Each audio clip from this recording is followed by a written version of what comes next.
Hər kəsə salam, mən Aygül. Artıq bir ildir ki, Çexiyada yaşayıram. Praqada özəl bir şirkətdə mühasib olaraq işləyirəm. Bu videoları çəkməkdə məqsədim mühasibatlıqdan əlavə olaraq təmir-tikinti işləri ilə məşğulam. Hobbi kimi başlamışdım, lakin sonradan mini biznesə çevrildi. Belə deyim, bu hekayənin hardan başladığını desək, 2020-ci ildə pandemiya vaxtı bir çoxlarına mənfi təsir eləsə də mənə bir qədər pozitiv təsirləri oldu. Evdən işləyirdik və TV-də hər zaman TLC kanalı açıq olurdu. Təmir-tikinti ilə bağlı verilişlər var idi. Hansı ki, biri də cütlük var idi. Təmirsiz evləri alırdılar, təmir edirdilər və sonradan satırdılar. Belə-belə bu sahəyə marağım olduğunu kəşf elədim.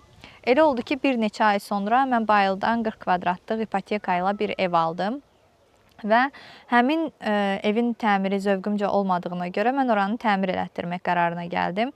Beləliklə, elə ilk təcrübəm orada formalaşdı. Üstündən 2 il sonra torpaq almaq qərarına gəldim. Novxanıdan balaca 3 sot bir torpaq aldım və ev tikmək qərarına gəldim.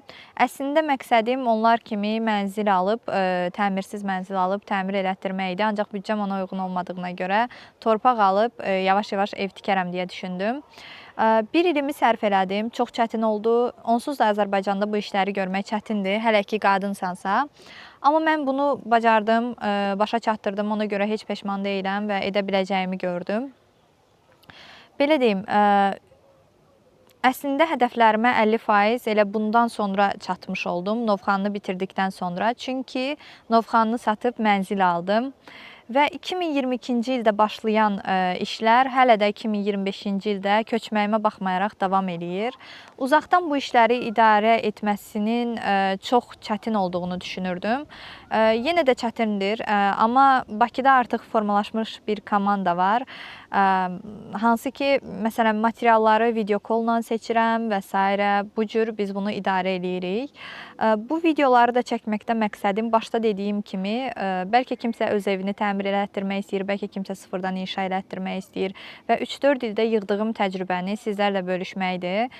Bunların içində planlama necə olmalıdır, sonra sənədləşmə və işlərin təhvil alınması, bu məlumatları sizə vermək istəyirəm. Hal-hazırda da əlimizdə 2 dənə proyekt var. Biri sıfırdan inşa etməkdir yenə də və biri isə təmir eləməkdir, mənzili təmir edəcəyik. Bunların da prosesini sizinlə bölüşmək istəyirəm növbəti videolarda. Bugünkü video sadəcə intro idi. Sizlərlə sadəcə bölüşmək istəyirdim, məqsədimi, özümü təqdim eləmək istəyirdim. Ancaq növbəti videolarda daha faydalı məlumat bölüşəcəyimə inanıram. Çox sağ olun diqqətiniz üçün. Təşəkkürlər.